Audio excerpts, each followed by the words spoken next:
Assalamualaikum warahmatullahi wabarakatuh. Alhamdulillahirabbil alamin, wassalatu wassalamu ala asyrafil anbiya'i wal mursalin wa ala alihi wa sahbihi ajma'in. Para pemirsa kurma yang dirahmati Allah, puji dan syukur kembali kita ucapkan kehadirat Allah Subhanahu wa ta'ala atas berkat rahmat dan nikmatnya kepada kita. Salah satu nikmat yang sangat bernilai itu adalah nikmat kedekatan diri kita kepada Allah. Andai saja nikmat kedekatan diri kita kepada Allah tidak kita dapatkan, tentu saja hati kita tidak akan ikhlas untuk menjalankan semua ibadah yang ada pada bulan Ramadan ini.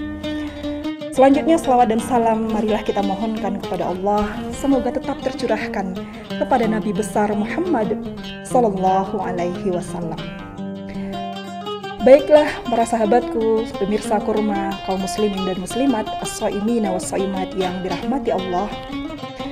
Pada kesempatan yang sangat singkat ini, kita akan mencoba untuk membahas sebuah sikap yang mungkin sudah terlupakan oleh kita. Suatu sikap yang terkadang tidak kita jalankan lagi dalam realita kehidupan. Apakah itu? Dia adalah sikap diam. Kaum muslimin dan muslimat yang dirahmati Allah, sikap diam ini adalah sikap yang dituntut oleh Allah kepada kita dalam menyelesaikan persoalan hidup.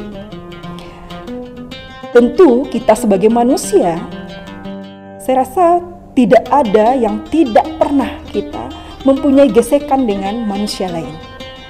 Apakah itu di keluarga ataupun dalam kehidupan sehari-hari. Tatkala kita mempunyai masalah dengan orang lain, maka kebiasaan kita adalah kita sering berbantah-bantahan. Bahkan kita sering untuk beradu argumen, membela diri kita habis-habisan. Padahal sebenarnya di saat kita memilih sikap diam, maka di sana Allah akan membela kita. Di saat kita memilih diam, maka diam itu adalah emas. Di saat itulah Allah memberikan solusi dalam kehidupan kita. Akan tetapi kebanyakan kita sekarang adalah mencoba untuk membela diri habis-habisan, sampai-sampai mungkin ketika hari ini kita di media sosial membuat sebuah caption, kemudian memberikan sebuah pembelaan diri, mengajak orang lain untuk sama dengan kita, membela diri kita. Padahal sebenarnya ketika kita memilih orang lain untuk membela diri kita, ternyata Allah meninggalkan kita. Para sahabatku, kaum muslimin dan muslimat yang dirahmati Allah, banyak hal yang Allah contohkan di dalam Al-Quran tentang sifat diam ini. Menyatakan diri kita untuk diam dan tidak berargumen itu butuh keteguhan hati. Kita butuh apa? Tentu saja kita butuh keimanan yang kuat. Andai saja kita tidak memiliki keimanan yang kuat, kita tidak bisa meyakini bahwa Allah itu akan menyelesaikan masalah kita. Maka oleh sebab itu ketika kita diam itu, maka butuh keimanan yang kuat, meyakini dengan sepenuhnya bahwa Allah lah yang akan menyelesaikan masalah kita. Kalau ada sesuatu yang akan ditabayunkan, ya sekedarnya saja, selesaikan, sampaikan seala kadarnya, maka sisanya biarkan Allah yang menyelesaikan. Kaum muslimin banyak hal contoh-contoh dalam yang sudah dicontohkan oleh para nabi dan rasul di dalam menyelesaikan hal-hal tentang dirinya dengan menggunakan sikap diam. Salah satunya adalah yang terdapat di dalam surah Maryam, ayat nanti surah yang ke-19, nanti bisa kita lihat di dalam Al-Quran, yaitu di dalam surah Maryam pada ayat ke-10. A'udzubillahi minasyaitonirrajim. Bismillahirrahmanirrahim. Qala rabbi'j'al li ayah. Qala ayatuka alla tukalliman nasa thalatha layalin sawiyya. Allah berfirman dan Zakaria berkata, "Ya Tuhanku, Rabbi ja'alli ayah, berikan aku suatu tanda," kata Zakaria. Kemudian Allah berfirman, tandamu ialah qala ayatuka alla tukalliman nasa thalatha layalin sawiyah. Tandamu ialah engkau tidak bisa bercakap-cakap dengan manusia selama 3 malam padahal engkau sehat-sehat saja. Nah, para pemirsa, ini adalah sebuah kisah tentang Nabi Zakaria. Kita tahu bahwa Nabi Zakaria ini selalu saja berdoa untuk mendapatkan anak ataupun keturunan. Jadi sudah lama Nabi Zakaria ini tidak mempunyai keturunan sampai akhirnya dia berumur 80 tahun. Jadi kalau kita kalkulasikan doanya Nabi Zakaria, itu sudah 50 tahun selalu berdoa untuk mendapatkan anak. Sampai dia melihat keluar dari mihrabnya, kemudian melihat Maryam. Maryam itu adalah keponakannya. Kemudian dia lihat Maryam yang begitu soleh, sampai dia melihat Maryam disuguhkan makanan, ditanya oleh Zakaria kepada Maryam, wahai Maryam, ini makanan kamu dapat dari mana? Gitu. Kata Maryam, ini Allah yang beri wahai paman, kata. Nah, ketika itu Zakaria pergi ke mihrabnya, ya Allah, berikan saya keturunan yang soleh seperti Maryam, kata Zakaria. Betul-betul berdoa dari lubuk hati yang paling dalam. Zakaria berdoa kepada Allah supaya dia mendapatkan anak. Sampai Allah menjawab doanya. Apa kata Allah? Wahai Zakaria, engkau akan mendapatkan seorang keturunan yang sangat soleh, yang tidak ada kesolehannya di atas dunia ini dari ini. Maka Nabi Zakaria mendengar jawaban dari Allah itu tertegun dan terkejut. Benarkah wahai Tuhanku? Apakah benar saya mau mendapatkan keturunan? Ada dua yang bertentangan. Secara keimanan Nabi Zakaria pasti, karena Allah yang berbicara. Akan tetapi secara logika, rasa tidak masuk akal. Ya.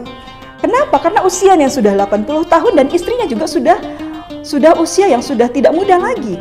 Rasa-rasanya tidak mungkin.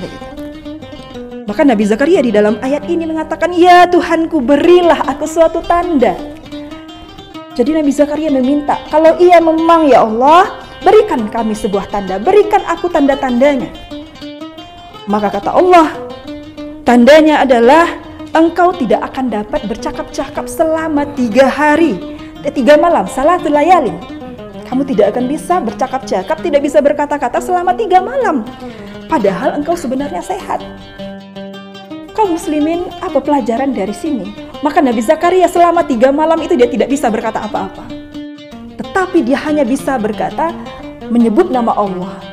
Nabi Zakaria hanya bisa bertasbih, subhanallah, walhamdulillah, astagfirullah, la ilaha illallah, hanya itu.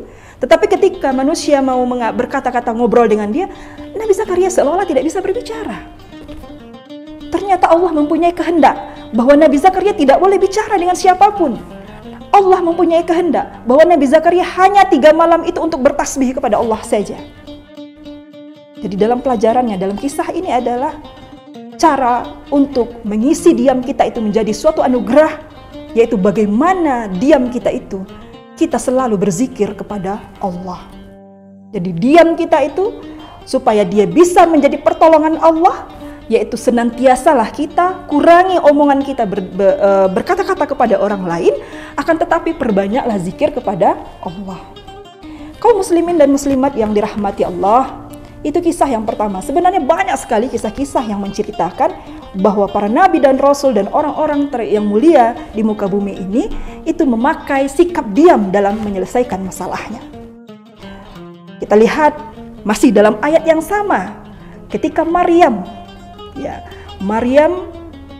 ketika dia hamil Musa, dia malu, kemudian dia pergi mengasingkan diri, sekitaran sudah mau melahirkan, itu disebutkan di dalam surat yang ke-23. Surat ke-19 ayat ke-23, masih dalam surat Maryam. Nah, di dalam itu Maryam mengatakan ketika dia sudah mau saat melahirkan, ya kalau ibarat bahasa ibu-ibunya, ketika dia mengalami kontraksi mau melahirkan dengan rasa sakit yang sangat sakit, maka dia bersandar di pangkal pohon kurma. Fa'ajahal makhadu ila jiz'in nakhlah. Jadi bersandar dia di pohon kurma dan berkata, apa kata Maryam? Betapa baiknya aku mati sebelum ini. dan aku menjadi seseorang yang tidak pernah diperhatikan dan dilupakan. Jadi Maryam itu ketika dia sakit melahirkan, dia ingin mati. Biarlah dia mati dan menjadi orang yang dilupakan saja. Itu permintaannya kepada Allah. Ya, kenapa? Karena yang terbayang olehnya adalah bagaimana nanti dia pulang bawa anak, kemudian menghadapi kaum Bani Israel yang bawelnya luar biasa. Karena memang Bani Israel itu adalah orang yang bawel, yang suka bertanya. Ya, ketika di dalam surah Al-Baqarah itu diceritakan, ketika dia disuruh untuk menyembelih sapi, ditanya sapinya yang mana? Sapi yang putih, sapi yang putih masih ditanya lagi, mau putihnya yang mana? Nah, ini saking bawelnya Bani Israel. Nah, terbayang oleh Maryam, bagaimana kalau seandainya saya pulang bawa anak, kemudian saya sampai di gerbang kota, kemudian orang-orang menanyakan ini anak siapa? Akhirnya Maryam meminta kepada Allah, ya Allah, matikan saja saya dan jadikan saya orang yang dilupakan. Tetapi kata Allah tidak demikian. Maka kata Jibril berseru kepadanya, janganlah engkau bersedih hati wahai Maryam. Sesungguhnya Tuhanmu telah menjadikan anak sungai di bawahmu. Dan kemudian ketika Maryam disuruh untuk kembali lagi setelah melahirkan kemudian kembali, maka Maryam disuruh diam oleh Allah. Jadi nggak usah berkata-kata Maryam, diam saja. Nah, ini dalam kisahnya. Jadi Maryam disuruh diam dan tidak usah berbicara apa-apa. Nah, ketika itu Maryam membawa anaknya dan pulang sampai di gerbang kota. Kemudian disongsonglah oleh seorang dari orang seluruh masyarakat kota waktu itu di gerbang Baitul Maqdis. Kemudian Maryam dipertanyakan oleh orang-orang, wahai Maryam, siapakah engkau? Tiba-tiba kok udah bawa anak aja? Bukankah engkau nggak malu dengan dirimu siapa?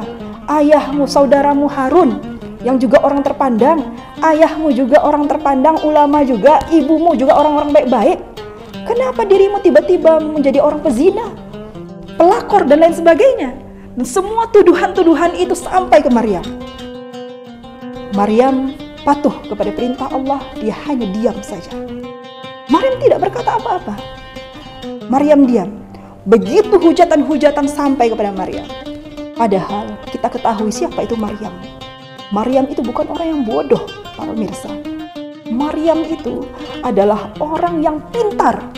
Pintarnya itu disamakan dengan level Aisyah. Secerdas Aisyah. Maryam itu sebijaksananya Khadijah. Maryam itu sesabarnya Aisyah bin istri Fir'aun. Maryam itu orang yang sangat lemah lembut, seperti lembutnya Fatimah Az-Zahra. Tetapi dia memilih diam di saat masyarakat ketika itu menghujat dirinya.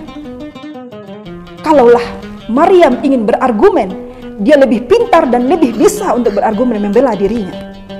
Tetapi Maryam lebih memilih diam. Maryam bukan orang yang bodoh. Kalau dia yang berargumen, itu semua terpatahkan. Tetapi Maryam lebih memilih diam.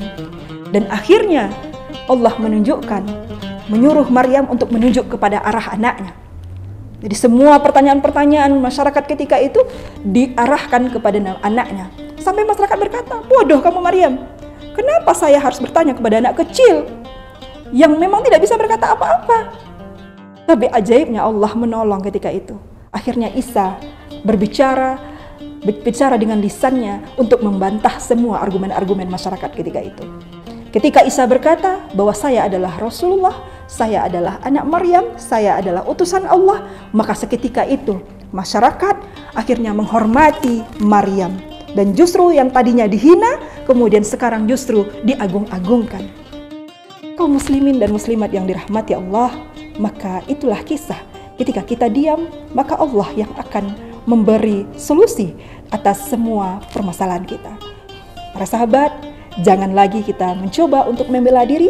Bisa saja nanti ketika kita berbantah-bantahan, justru belaan diri kita itu menjatuhkan diri kita kepada sebuah fitnah, atau mungkin membuka aib kita sendiri, atau mungkin justru kebohongan yang kita utarakan, baik itu di media sosial atau menyuruh orang lain untuk percaya kepada kita.